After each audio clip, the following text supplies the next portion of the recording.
Inuarata Nosaha is my amiable name. So delighted to come your way one more time and add premium value to your day. You know, we have been on the series of different leadership styles and their impact on workplace dynamics. And we have looked at the coercive leadership style, the authoritative leadership style, the pace-setting leadership style, the democratic, the coaching leadership style, and what have you. And this morning, the focus is going to be the application of the democratic leadership style in a government-owned hospital. And the democratic leadership style is a kind of leadership style that is all-inclusive. It gets contribution from team members. It enables participation. If, for example, there is a deliberation on an issue the team or organization is facing, the leader will give room for every team member to make idea contribution to that issue. And so at the end of the day, you know, the democratic leadership style ensures that there is quality decision that is arrived on at the end of the day. The democratic leadership style ensures quality decision. It promotes innovation, it promotes creativity, and it is good for the team. But remember that the essence of this series, which is different leadership styles and their impact on workplace dynamics, is for you as a leader to know that this is the right leadership style to apply in this scenario or this situation. And immediately, you know, goals are achieved, or immediately that the situation changes, or there is a shift, you know, of that scenario, you should also know that it is time to shift leadership style, to transition from maybe coercive leadership style to authoritative leadership style, or to pace-setting leadership style, or to democratic leadership style, which is our focus this morning. And I've just told you that democratic leadership style encourages participation, and you know, it's all inclusive, ensures that people make contribution, people are able to bring their idea to the table. And so when a leader, you know, in a democratic leadership style, you know, upholds that kind of leadership style, it is for the good of the team, it is for the good of the leader, and the system is just moving from point A through B, you know, to its next level of growth. And this morning, like I said, we are looking at the application of the democratic leadership style. And the case scenario we are using to look at this is using the democratic leadership style to improve outpatient waiting times. Using the democratic leadership style to improve outpatient waiting times. Now, this is the case scenario. Patients at a government hospital consistently complained about spending over 6 hours before seeing a doctor. Rather than imposing a solution, the hospital administrator invited doctors, nurses, record officers, pharmacists, laboratory staff, and reception personnel to a planning workshop. This is what the democratic leadership style is all about, bringing everybody on board. It's all inclusive. Each department identified bottlenecks and proposed improvements.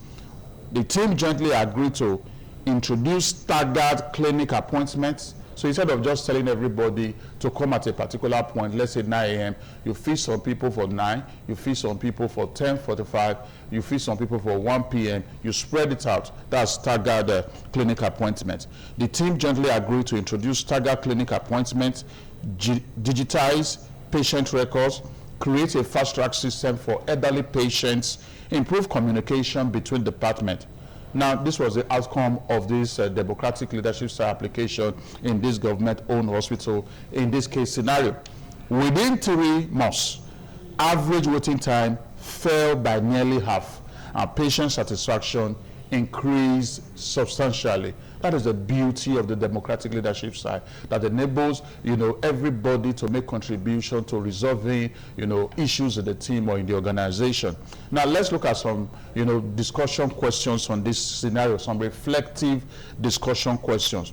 Number 1, why did involving employees improve outcomes? Why did involving employees improve outcomes? The answer is that employees closest to work often possess practical solutions. Now, the people that are interfacing with you know, the patients, the customers, the people that are on the shop floor, they are the ones that actually understand, you know, how things are going out there.